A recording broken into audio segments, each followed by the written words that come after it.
सभी मित्रों को गुड मॉर्निंग। आप सभी का अपने चैनल के ऊपर स्वागत है। आशा है आप सब अच्छे होंगे, स्वस्थ। तो हम बात कर रहे थे जो छोटे छोटे जो टॉपिक जो है आपके सामने रख रहे हैं, छोटे छोटे विभिन्न तथ्य जो आपको जीवन में काम आएंगे, उनके बारे में हम आज जो है हम बात करेंगे। भारतीय नागरिक सुरक्षा संहिता भरण पोषण के बारे में। भारतीय नागरिक सुरक्षा संहिता की धारा 144 जो सीआरपीसी में धारा 125 के बाद 25 में थी पहले। तो भरण पोषण के बारे में हम बात करेंगे। भरण पोषण केस की प्रक्रिया क्या होती है और कैसे ये केस बनता है, उसके बारे में हम चर्चा करेंगे। तो आइए शुरू करते हैं। तो भरण पोषण की जो बात जो है भारतीय नागरिक सुरक्षा संहिता की धारा 144 में की गई है, जो पहले सीआरपीसी की धारा 125 में बात थी। धारा 144 बी अनुच्छेद क्या है, ये बात करते हैं। यह धारा पत्नी, बच्चों और माता पिता को अधिकार देती है कि यदि देखभाल करने वाला व्यक्ति या तो पति या बेटा उचित खर्च नहीं दे रहा है तो वे कोर्ट से भरण पोषण की मांग कर सकते हैं। ठीक है।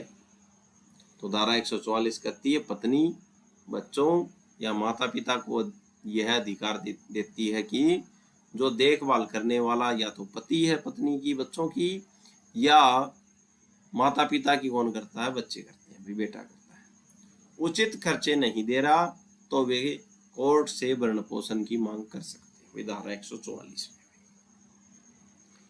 तो इसमें जो भरण पोषण का जो केस चलता है उसकी प्रक्रिया के बारे में हम चर्चा करेंगे। आज क्या क्या प्रक्रिया होती है, आइए शुरू करते हैं। आवेदन तैयार करना भी, तो सबसे पहले हम क्या करेंगे, आवेदन तैयार करेंगे भरण पोषण का।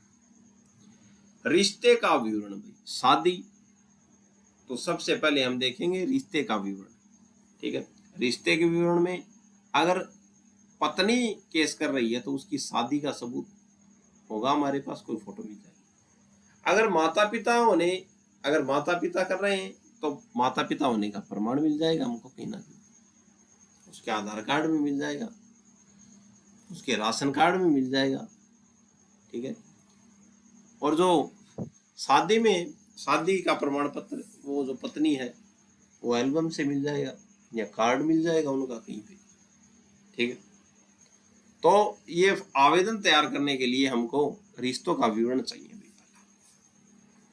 दूसरी बात है खर्च न देने की स्थिति और आवेदक की जरूरत क्या है भाई, कि खर्च क्यों नहीं दे रहा हो और खर्च न देने की स्थिति क्या है उसकी, और आवेदक की जरूरत क्या है कि कितना उसको खर्च चाहिए।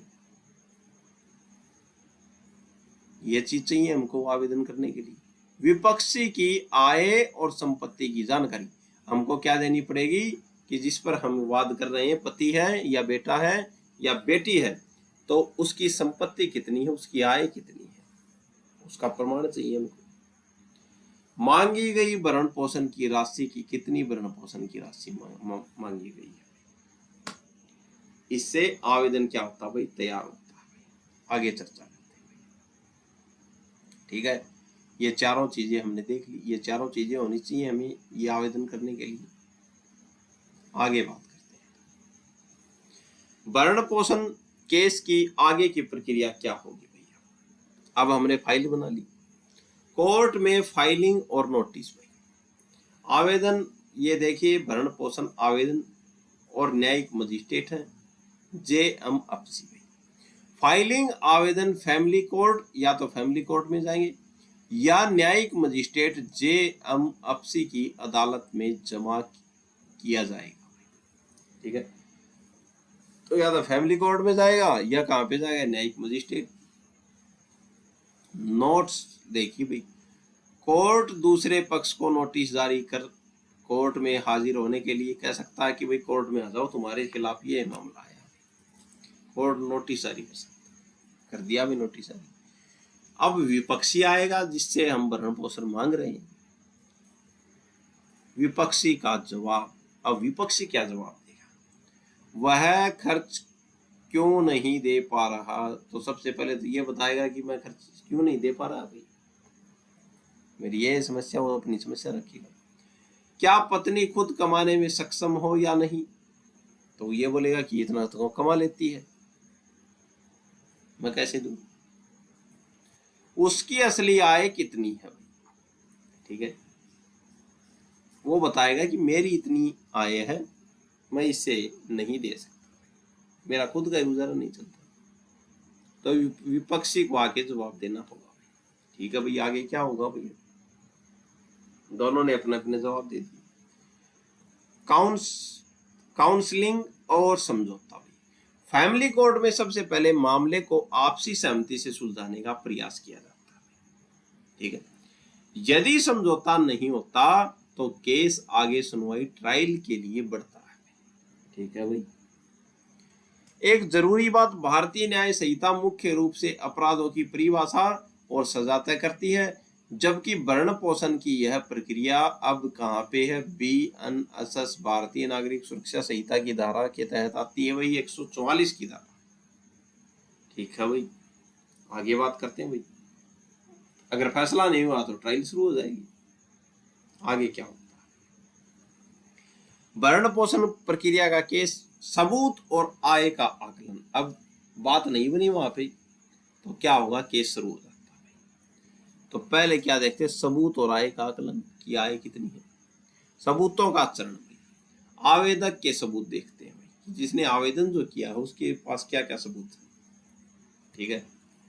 आवेदक अपना लिखित बयान एफिडेविट के रूप में कोर्ट में जमा कराता है, फिर प्रतिवादी का वकील सवाल जवाब करता है ताकि उसकी सच्चाई परखी जा सके, ठीक है।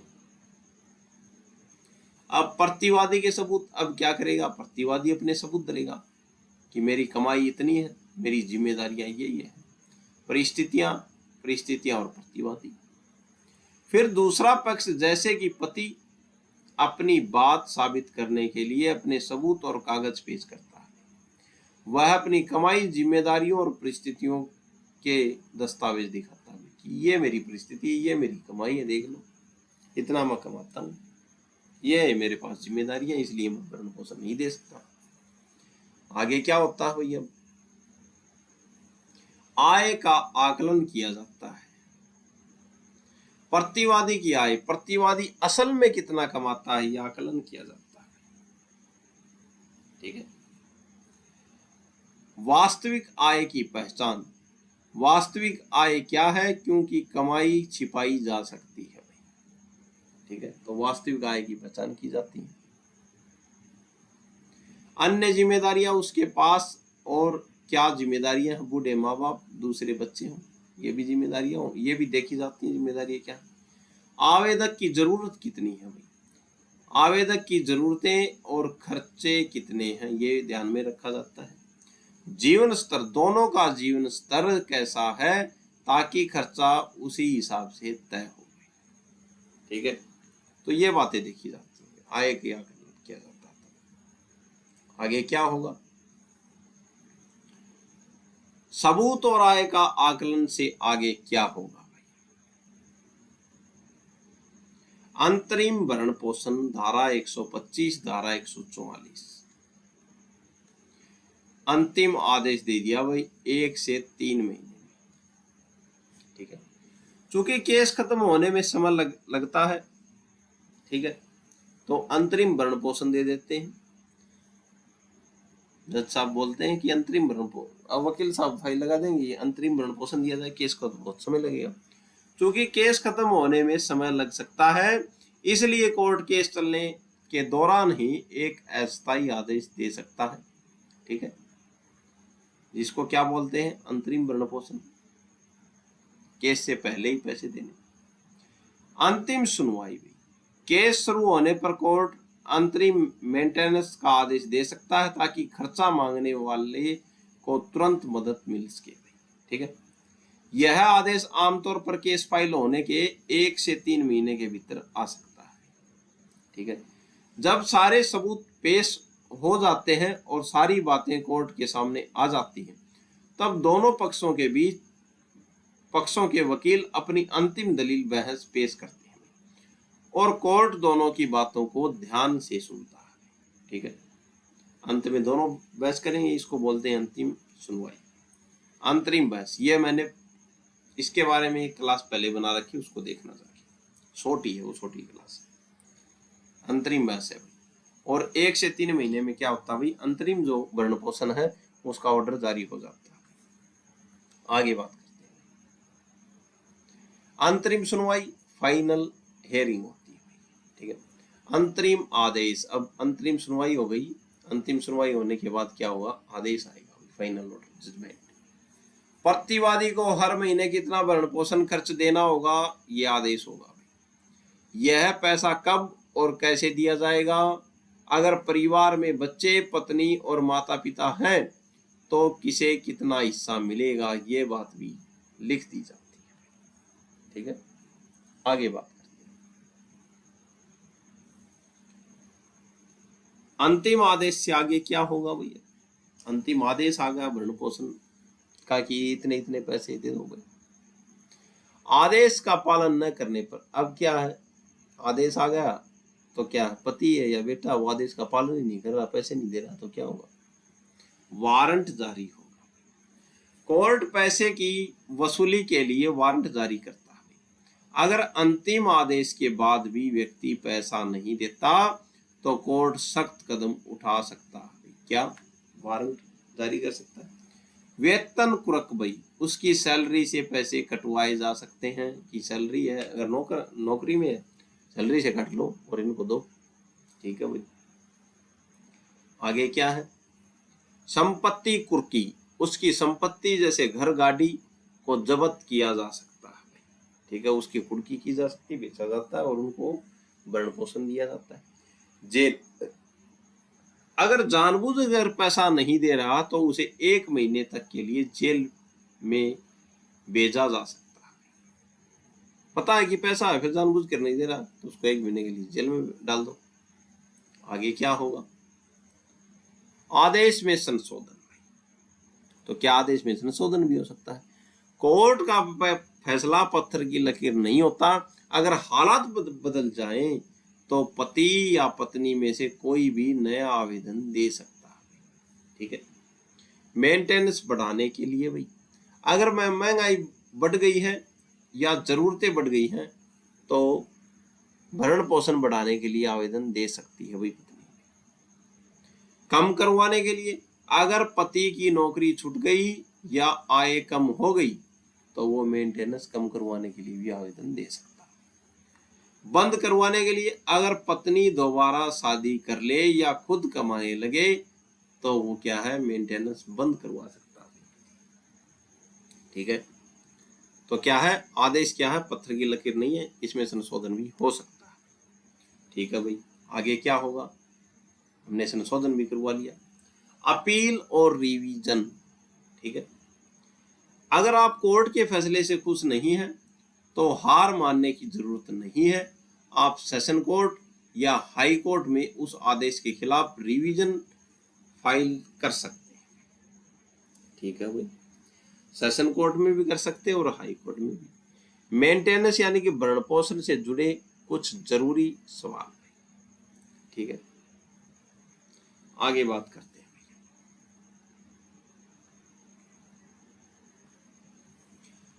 आगे है आदेश और अपील के आगे भाई। अब हमने क्या किया, आदेश भी देख लिया और हमने अपील भी कर दी। अब इससे आगे क्या होगा, पत्नी को मेंटेनेंस कब मिलता है, जब पति उसे खर्चा न दे रहा हो तब मिलता है भाई मेंटेनेंस, उसका केस कर सकती है। जब पत्नी खुद अपना खर्चा उठाने में सक्षम कमाऊ न हो तब मिलता है भाई। अगर पति अपनी असली कमाई कोर्ट से छिपा रहा हो तो मिलता है। खास बात यह है कि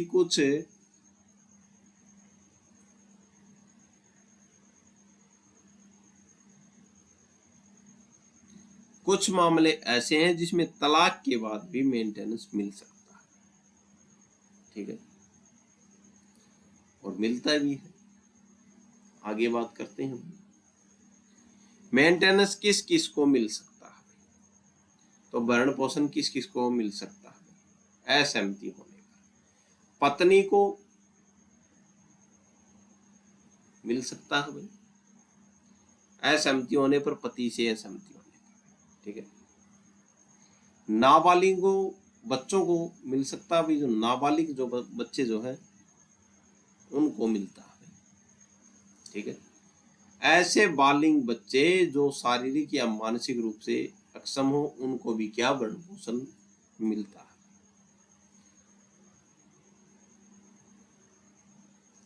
बूढ़े माता पिता को भी क्या है, मेंटेनेंस मिलता है अगर वो फाइल कर देते हैं तो कोर्ट में अपनी अपील दे देते हैं।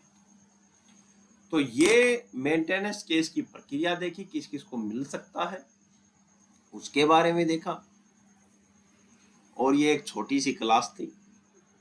आपको बहुत मजा आया होगा, समझ में आई होगी। और आज के लिए इतना ही, आशा है आपको समझ में आई होगी। चैनल को ज़्यादा से ज़्यादा शेयर करें, लाइक करें। धन्यवाद धन्यवाद धन्यवाद।